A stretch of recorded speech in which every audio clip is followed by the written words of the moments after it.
မေးမင်္ဂလာပါမူထွာရဲ့ channel ကနေပြန်လဲကြိုဆိုလိုက်ပါတယ်ဒီနေ့မှာတော့ကိုယ့်ရဲ့တစ်ဖက်သူမိမိရဲ့ crush သို့မဟုတ်ကိုယ့်ရဲ့ RS ဒါမှမဟုတ်လေလက်လောမှာပြက်ဆဲထားတဲ့ဒီ HD ရှိလို့ရှိရင်လေဒါတစ်ဖက်သူစီကနေကိုယ်ဘာတွေပြောချင်နေလဲဆိုတော့ဒီစကားတွေကိုဒါဖျက်ပြပေးသွားမယ်ပေါ့နော်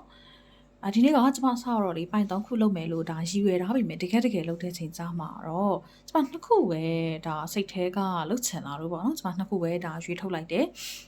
ဒီဘက်ကပိုင်း1ဒီဘက်ကပိုင်း2ဒါဒီဗီဒီယိုလေးကိုခဏလောက်ဒါကြည့်ပြီးတော့အသက်လေးဝဝရှူပြီးတော့ဘယ်ပိုင်းလေးကိုရွေးမလဲဆိုတာကိုကိုဒါရွေးထုတ်ပေါ့နော်ရွေးထုတ်ပြီးမှဒါ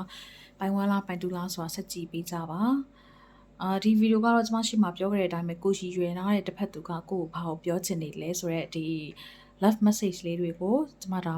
oracle လေးနဲ့ဖတ်ပြပေးသွားမယ်ပေါ့နော်ဒါဆိုရင်ရွေးထားလိုက်ကြပါအောင်ရှင်ကဲဒါဆိုရင်ပိုင်1လေးတွေစလိုက်ကြရအောင်ပိုင်1လေးတွေကတော့ဒီထင်ရှူသီးလေးပေါ့နော်ကဲရင်စောပိုင်1နေရဲ့ energy check လုပ်မယ်ပိုင်1နေရဲ့ energy ကဘယ်လိုရှိလဲပြပေးပါပိုင်1နေရဲ့ energy ဘယ်လိုရှိပါလဲပြပေးပါရှင်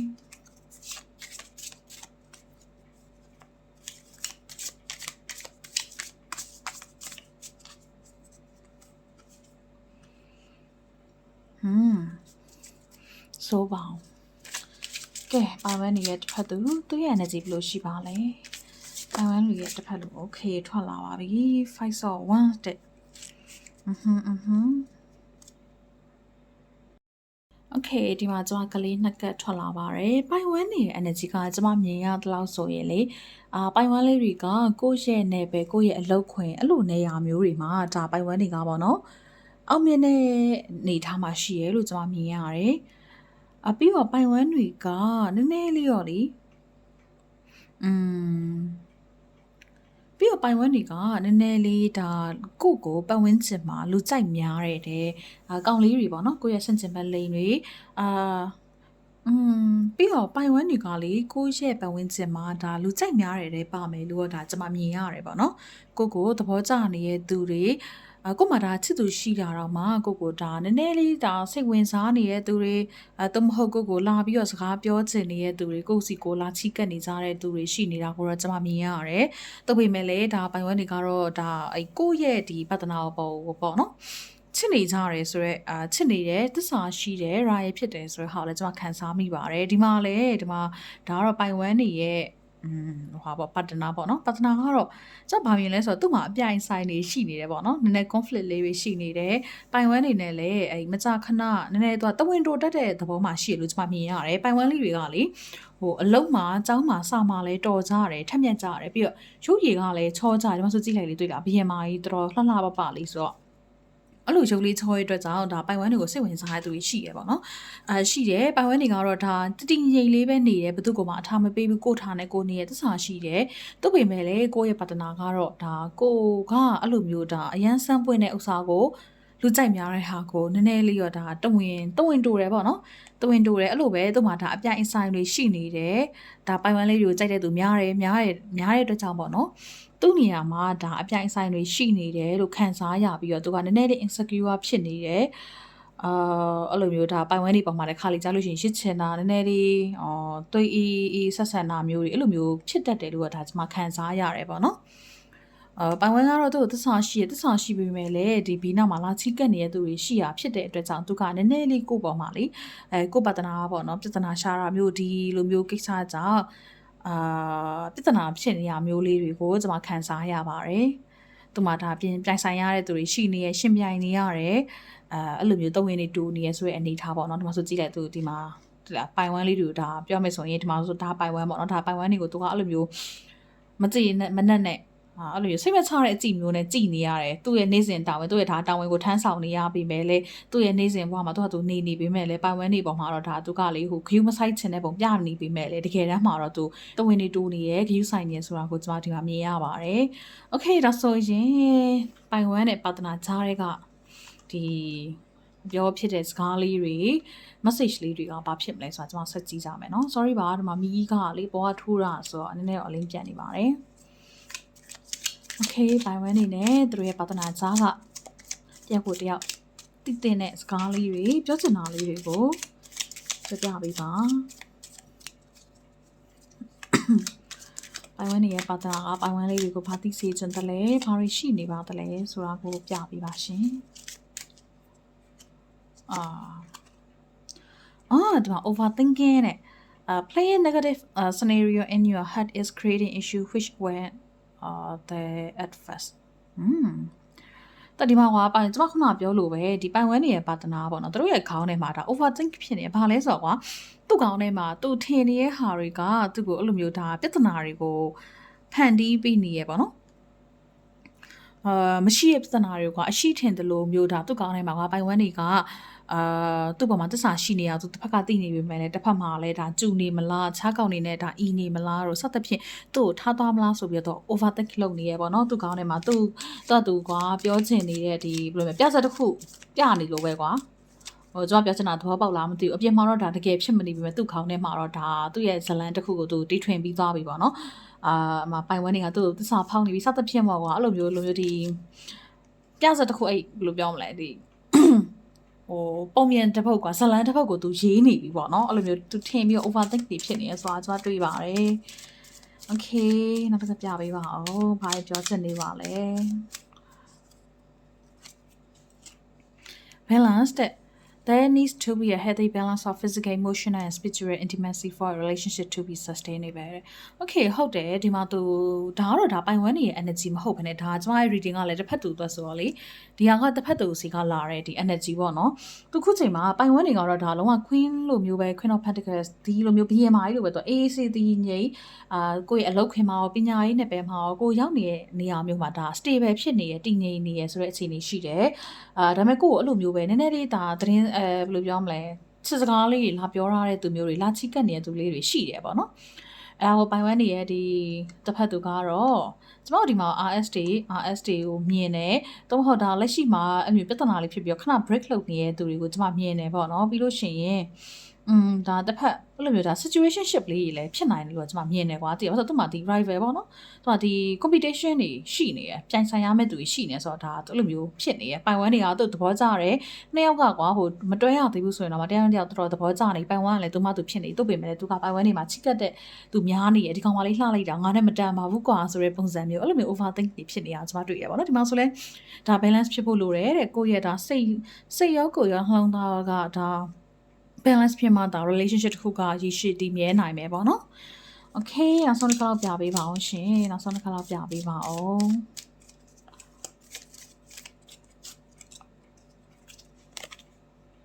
put yourself first loving yourself make you more romantically attractive okay ဒါလုံးဝသိကြဝိုက်တာပိုင်ဝန်းနေရဲ့ energy တော့ sorry မဖြစ်နိုင်ဘူးဒါပိုင်ဝန်းနေရဲ့တစ်ဖက်သူ energy ပဲဆိုတာတော့ကျွန်မမြင်တယ်ပေါ့နော်ဒီမှာဆိုလဲ put yourself first loving yourself make you more romantically attractive ဆိုတော့ကွာဟိုလူတွေရပါတော့ကျွန်မအရင်တော့ကလည်းပြောမှုပါတယ်သူများကိုချစ်ဖို့ဆိုလို့ရှိရင်သူများကကိုယ့်ကိုချစ်ချင်လားချစ်လာစီဖို့အတွက်ဆိုရင်ကိုကလေကိုယ့်ကိုအရင်ဆုံးချစ်ရတယ်ပေါ့နော်ဒီမှာဆိုရှင်ဒါတစ်ဖက်သူရဲ့ energy ကဘာလဲဆိုတော့သူကလေဟိုဘယ်လိုပြောမလဲသူကသူဒါယုံကြည်မှုပျောက်ဆုံးနေရပေါ့နော်ပိုင်ဝဲနေသူကသဘောကျတယ်ချစ်တယ်သူ့ပေမဲ့လည်းသူ့ကိုသူဒါယုံကြည်မှုပျောက်ဆုံးနေတဲ့အတွက်ကြောင့်သူအဲ့လိုမျိုးသူမှဒီ overthink ဖြစ်နေရတွေရှိနေတယ်အဲ့ဒါကိုသူ balance လုပ်ဖို့လိုအပ်တယ်တဲ့အဲ့တော့သူကသူချစ်ဖို့လိုတယ်သူကသူဒါ confidence ရှိမှသာလျင်သူကပို့ပြီးတော့အဲ့လိုမျိုးဆွဲဆောင်မှုရှိလာမယ်ပေါ့နော်အဲ့တော့ဒါကလုံးဝဒါသိကြတယ်တစ်ဖက်သူရဲ့ energy ဆိုတာသူ့ပေမဲ့လည်းဒီမှာကျွန်မပြောချင်တာကလေတချို့အချိန်ဒီမှာတော့ပိုင်ဝမ်းတွေကဒီဘက် energy ဖြစ်ပြီးတော့ဒီဘက်ကတော့ပိုင်ဝန်းတွေသဘောကျနေရဒါတစ်ဖက်သူရဲ့ energy ဖြစ်နိုင်တာလို့လည်းကျွန်မမြင်တယ်ပေါ့ဘာလို့ဆိုတော့ဒီ relationship မှာလေကျွန်မကိုယ်တိုင်ရလဲဒါတစ်ဖက်သူရဲ့ပါတနာရဲ့ဥစ္စာကိုကြည်တာဆိုပေမဲ့လေနည်းနည်းလေးပေါ့နော်စိတ်ထဲမှာထင်လာတာကဒီကပိုင်ဝန်းနေရဲ့ဥပမာဒီဗီဒီယိုကြည့်နေတာကယောက်ျားလေးဆိုလို့ရှိရင်ဒါကတတို့ဒါချစ်ရတဲ့ကောင်မလေးကိုသဘောကျနေတဲ့ကောင်မလေးဒါကတော့ဒါကိုယ့်ရဲ့လက်ရှိအခြေအနေပေါ့နော်အဲ့ဒါဆိုရင်ဒီ message တွေကဒါအခုကြည့်နေတဲ့ပိုင်ဝန်းတွေအတွက်ဖြစ်သွားလိမ့်မယ်အဲ့တော့ပြောချင်တာကအဲ့လိုမျိုးပေါ့နော်အရင်ကြီး overthink ဖြစ်နေတဲ့ဥစ္စာတွေကိုနည်းနည်းချင်းစီ short ပြီးလို့ရှင်ဘဝမှာ balance ဖြစ်အောင်လေပြီးလို့ရှင်ကျွန်မပြောခဲ့သလိုပဲလူဆိုတာကကိုယ့်ကိုချစ်နေရင်ကိုယ့်ကိုယုံကြည်မှုရှိနေလို့ရှင်ပေါ့နော်ကိုကဆွဲဆောင်မှုရှိတယ်ကျွန်မတို့လေရုပ်ချောမှရုပ်လှမှလူတယောက်ကဆွဲဆောင်မှုရှိတာမဟုတ်ဘူးတိလားသူကအဲ့လိုမျိုးယုံကြည်မှုရှိနေတဲ့သူဆိုလို့ရှင်သူက သူ့ရဲ့အနေထားတဲ့သူကဆွတ်ဆောင်မှုရှိပြီးသားဆိုတော့လေကိုချစ်ပါလို့ပြောချင်ပါတယ်ကဲဒါဆိုရင်ပိုင်ဝမ်းတွေတတာပါနောက်ဗီဒီယိုတွေမှာမှပြန်ဆုံးတွေ့ကြပါမယ်ရှင်ကဲပိုင်တူးလေးတွေမင်္ဂလာပါပိုင်တူးတွေကပေါ့နော်ဒီဖန်ရုပ်လေးဝက်ရုပ်လေးကိုရွေထားတဲ့သူတွေပါ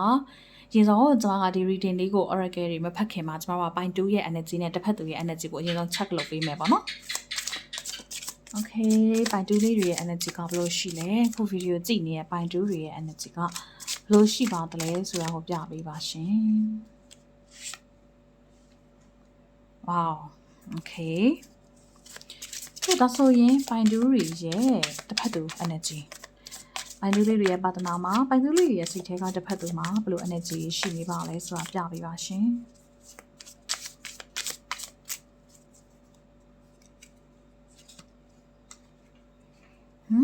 6 of wands okay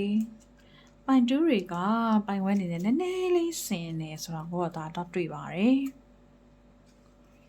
ခဏနော်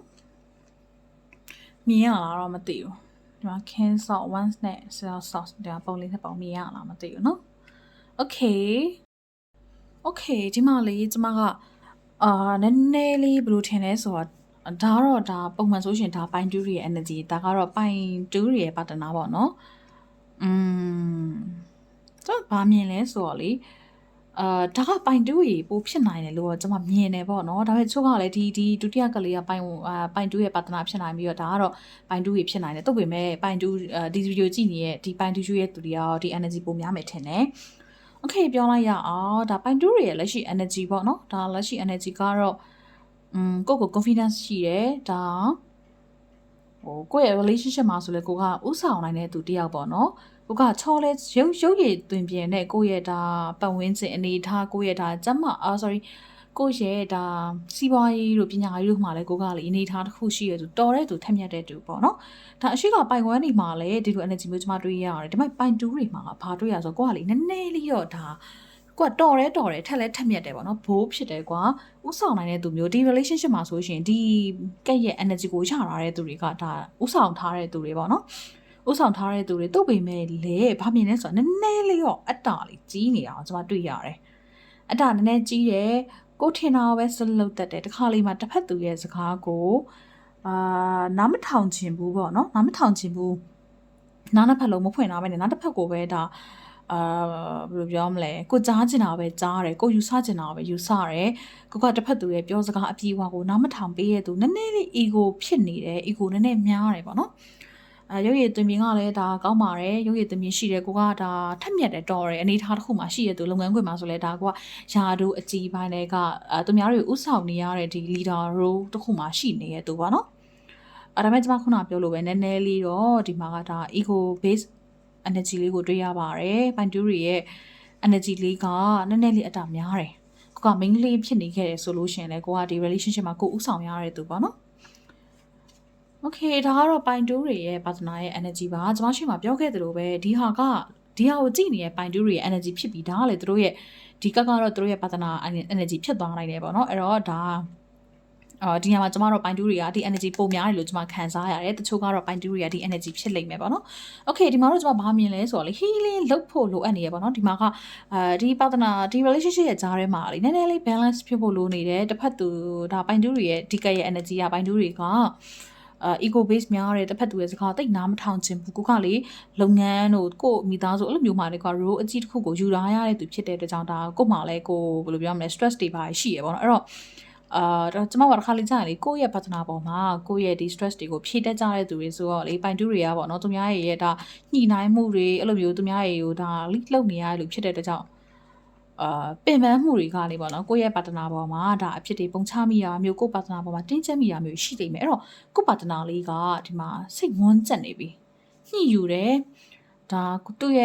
ဘက်ကခံစားချက်တွေကိုလည်းကိုယ်ပြပေးမယ်ကိုကနားမထောင်ခဲ့တာမျိုးသူ့ကိုလစ်လူရှုခဲ့တာမျိုးရှိရတဲ့အတွက်ကြောင့်သူကလေခုချိန်မှာကိုယ့်စီကားလေးဒါထွက်သွားနေပြီပေါ့နော်ထွက်ဖို့ပြင်နေပြီဒါလောဆယ်တော့ဒီမှာကဒါပြဿနာတက်ထားတဲ့ relationship တစ်ခုတော့မဟုတ်လေဒါလက်ရှိမှာခဏ break လုပ်ထားတဲ့ RS တစ်ခုလို့မြင်တယ်အကယ်၍ဒါက H တွက်ကြည့်နေရဆိုလို့ရှိရင်ကိုယ့်ရဲ့ H ကဒီအရာကြောင့်ပြတ်သွားခဲ့တာပေါ့နော်ကိုယ့်ရဲ့ဒါ ego အရင်များတယ်ကိုယ့်ရဲ့အတဆန်မှုတွေကိုယ့်ရဲ့ဒါတကူကောင်းဆန်မှုသူ့ကိုတိတ်နားမထောင်ပြီးခဲ့တဲ့အရာတွေကြောင့်သူကလေကိုယ့်ကိုချစ်နေတယ်ချစ်နေပါရက်နဲ့မဖြစ်နိုင်တော့ဘူးဆိုတော့ဒါညှိုးငယ်တဲ့စိတ်နဲ့ပေါ့နော်โอเคငါသူ့ကိုချစ်ပေမဲ့ငါတို့နှစ်ယောက်ကဒီလိုမျိုးဆက်သွားရင်တော့မဖြစ်တော့ပါဘူးဆိုတဲ့စိတ်ကလေးနဲ့ဒါလမ်းခွဲလိုက်ရတဲ့အခြေအနေမျိုးတော့မဟုတ်ခဏ break လုပ်ထားတဲ့အခြေအနေ break လုပ်ထားဘူးဆိုရင်တော့မှနှစ်ယောက်ရဲ့ဒီ energy ကလေနည်းနည်းလေး separate ဖြစ်နေပြီပေါ့နော်ဒါ emotionally အရာတစ်ဖက်သူကကိုယ်စီကနေထွက်ခွာခြင်းနေပြီအဲ့တော့ဒီနောက်မှကျင်တာကအကယ်၍ဒီဟာကပိုင်တူးတွေရဲ့ energy ဖြစ်ခဲ့မယ်ဆိုလို့ရှိရင်ပိုင်တူးတွေခုချိန်မှာအချိန်မီပါသေးရဲ့ပြင်ဆင်ပါနော်ပြင်ဆင်ပါဟုတ်ပြီလားโอเคဒါဆိုရင် oracle လေးဖတ်ကြရအောင်ရေဆုံးတရားလေးရှိမှာခဏထားလိုက်မယ်အလင်း sorry တော့အပေါ်ကမီးထွန်းတော့လေအလင်းလေးတော့ပြန်နေပါတယ်လို့ okay ပိုင်တူးတွေနဲ့တစ်ဖက်သူရဲ့ energy ကိုပြပေးပါရှင်အော် sorryပန်တူရီနဲ့တစ်ဖက်သူရဲ့ဂျားထဲမှာဘာတွေရှိနေပါလဲသူတို့ပြောချင်တဲ့စကားတွေရှိမှ energy ရောထွက်လာပြီသူတို့ဂျားတွေကမပြောဖြစ်တဲ့စကားတွေသိစေချင်တဲ့စကားတွေကဘာဖြစ်နေမလဲဆိုတာပြောပြပါပြပေးပါရှင်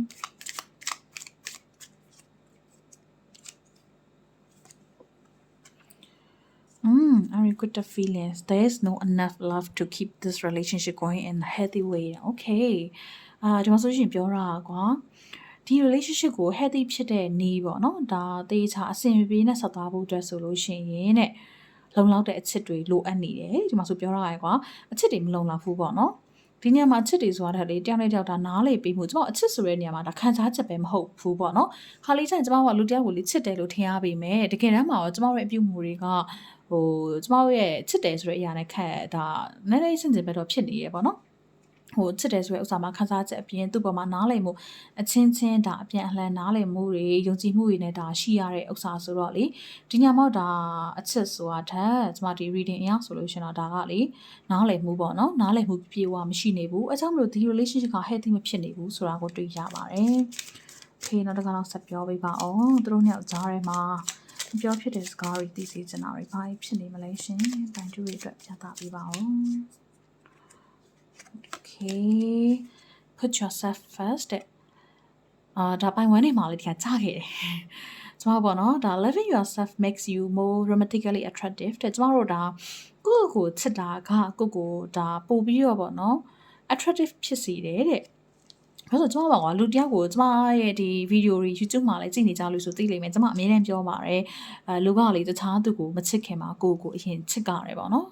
ကိုယ့်ကိုချစ်နေတဲ့သူကိုယ့်ရဲ့ဒီ self confidence ရှိနေတဲ့သူကလေပို့ပြီးတော့ဆွဲဆောင်မှုရှိတယ်ဒါကျမတို့ရုပ်ရည်ပြောအောင်မဟုတ်ဘူးเนาะချို့ main ကလေးဆိုရှင်ကွာကြည့်လိုက်ရင်ကျမတို့ယောက်ျားလေးဖြစ် main ကလေးဖြစ်ကွာရုပ်ရည်ကတော့အရင်လှနေမှာတာမန်မဲ့ချို့ဆိုရှင်ကွာ